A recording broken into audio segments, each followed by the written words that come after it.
Am I dead? No, you've been healing so quickly. And no organs were hit, and your bleeding was really mild. Alright, good morning. Oh, that was bad. Morning. Alright, so movie reviews, they're special to me. They were one of the first formats that actually drew me to YouTube.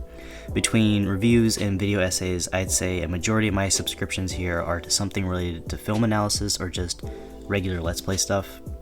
But here it is, fuck it. It's my first go at this, but this is more of a first impression than a complete review.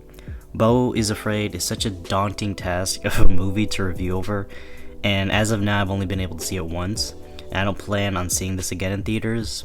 That sounds like a negative, but it's mostly because of availability. So despite what the trailer said, both Hereditary and Midsommar were released in my local theaters, but Beau was apparently an exception to this because I had to go out of town to see it. And both before, during, and after was just a terrible, miserable experience. During the movie, you could probably guess why I had such a bad time. It was solely because of the audience, not the movie itself. And I worry that's what's formed a basis on my first impression of Beau. And that's why this is more of a how I felt on the first watch rather than cementing this to be how I really feel about the movie. Because I don't think it does it justice, and this isn't the kind of thing you can really say for sure how you feel after seeing it only once anyways. So the plan is just to do this, and when I can get my hands on this again at home, I'll try to do a final or at least somewhat less biased take on Beau. Although speaking of bias, let me start by saying that I totally am. I have been a huge fan of Astor's movies, the two he's made and the short film he did back in 2011. It's safe to say none of his movies are for the faint of heart, absolutely. Out of what I've seen, and including Beau, his stuff tends to try and target really difficult personal topics, which to me is what kind of made me gravitate towards them to begin with. From the undertones on religion and the mental illness in Hereditary, and then Midsommar's take on grief and the internal prying and search for freedom from a toxic relationship, and the uncomfortable taboo which is shown in The Strange Thing About the Johnsons, which you kind of just have to see it for yourself to understand. They're hard to watch, but to me that's the appeal. It's the train wreck you can't look away from. And so, Ari Aster's latest, Beau is Afraid, according to the IMDb summary, describes that it's about following the sudden death of his mother, a mild-mannered but anxiety-ridden man confronts his darkest fears as he embarks on an epic, Kafka-esque odyssey back home. Hell yeah, you don't have any idea how many times I had to record that. I don't know why that was so hard for me. Kafka-esque odyssey. That's what got me. Anyways, that's probably the best general statement you could say about this, and I completely get now why he was warning audience members not to take any hallucinogenics before seeing this, because this is a fucking trip. This should be a spoiler-free review, and if there is a follow-up, then that's when I'll get into full spoilers. But for right now, right off the bat, I want to say that this is a spectacle to watch in the production department. Holy moly, especially during the really artistically trippy portions of this movie, you just can't help but keep your eyes glued to what's happening. And for this being a 3-hour film, well, 2 hour and 59 minutes officially, which that's just aggravating. They should have just added an extra second somewhere in the credits to round it out. I mean, honestly, it's just like, make it a nice round 3 for the OCD people out there. And see, now that I know that, it's been eating me, and you're welcome if you're the same way. When it comes to the visuals, Beau takes some bold and impressive steps to hold your attention, and that's also a really great compliment I can give this movie. It nails that sense of being this epic journey. And minor spoiler, but the movie quite literally begins at the start of Beau's life, and if I told you just the end setting for Beau, you'd probably be interested to check it out to see how he even gets there. But as I say, it's about the journey, not the destination, because just knowing the start and end still give this movie a ton of avenues to take in reaching that conclusion. As I mentioned, each of Ari Aster's works focus on some element of dysfunction or the topic of struggle for the mental psyche.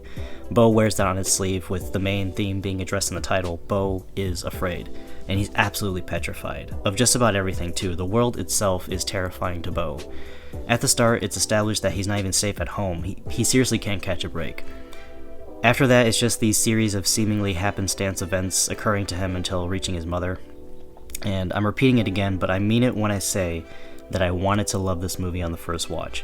Being as big of a fan as I am, it was a trend with his previous works. After the first viewing for each of them, I instantly fell in love. Doesn't mean I understood them 100%, especially Midsommar, but I knew where I stood. This movie has broken that trend for me. I honestly can't say that I love this.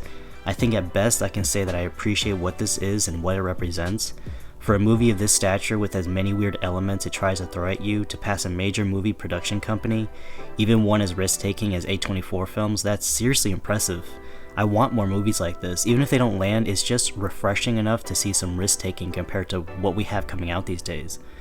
And if you're like me, then I think you're going to have a similar impression, especially if you appreciate this kind of movie. The closest I think film-wise I could compare this with from what I've seen would be Charlie Kaufman's Netflix movie, I'm Thinking of Ending Things. And actually, if you kind of want a trial run of what's in store with watching Beau, I recommend watching that first. I definitely want to do a video on that. There's so many details you pick up every time you watch it. I wish I could own it.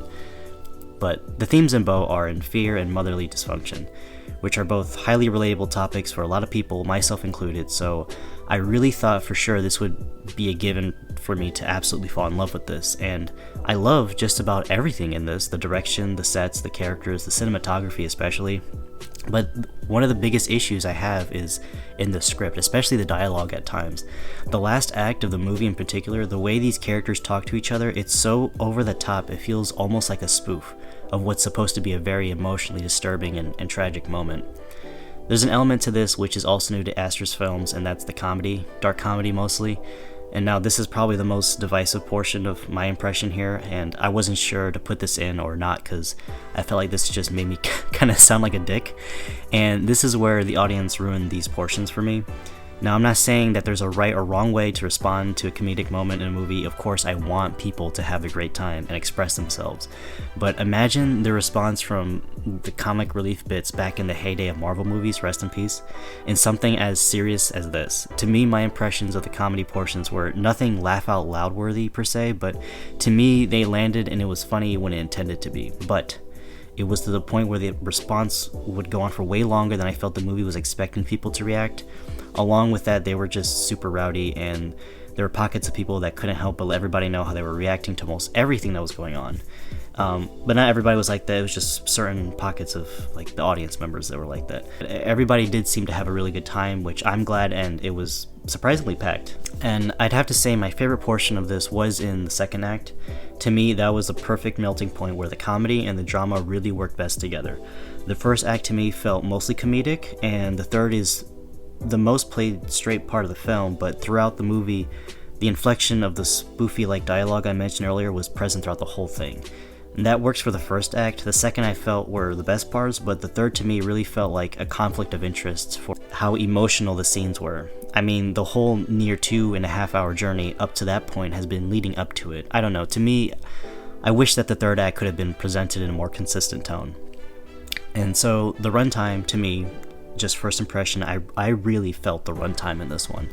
I honestly did not feel that 3 hours, and I'm just gonna say 3 hours, fuck it, was needed to tell the story, even as crazy as this is. I know that's in part because of my experience with the audience, and that'll definitely be a point I'll discuss again in the spoiler review.